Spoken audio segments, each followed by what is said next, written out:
Is-servizz terapeutiku ta' sapport tal-familja fil-fażi ta' qabel wara twelid huwa maħsub biex jagħti sapport waqt il-perjodu perinatali żmien li jestendi mitqala sa' sena wara twelid. Perjodu deskritt bħala żmien ta' ferħ.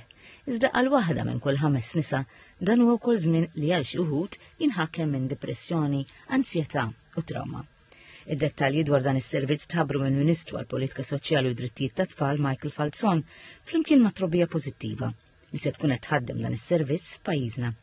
Iċ-chairperson ta' Trobbija Pożittiva Ruth Xiberras qalet li s-servizz huwa frott il-kollaborazzjoni bejn it-Trobbija Pożittiva, id-Dipartiment tal-Istudji tat-Tfal u l-Familja fl-Università ta' Malta u s-servizz tas-saħħa mentali perinatali fl-Isptar Mater Dei. Aħna qegħdin nippruvaw permezz ta' daw is-servizzi inkissru l-istigma fuq is-saħħa mentali u d-diffikultajiet ta' saħħa mentali u li inti tfittex għajnuna huwa qatt ta' kuraġġ u aħna se nisimgħuk. Imma aħna anke fl-istudji tagħna qabel nedejna dan is-servizz kien hemm irġiel ukoll li ġew għat-terapija u qalu kemm din it-terapija għenithom ukoll.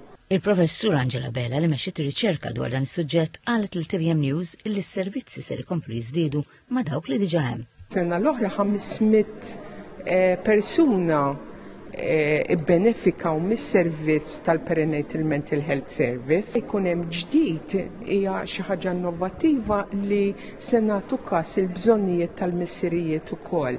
Ċirka wieħed minn kull 10 li jiġu effettwati f'dan il-perjodu. Il-Ministru għall-Politika Soċjali Michael Falzon fisser din it-tnedija bħala riflessjoni tal-impenn kontinwa tal-Gvern lejn l-għajxien xieraq tal-familja, is-saħħa mentali u l-intervent bikri. Qal li qed tinbena sistema li tirrikonoxxi s-saħħa mentali perinatali bħala priorità.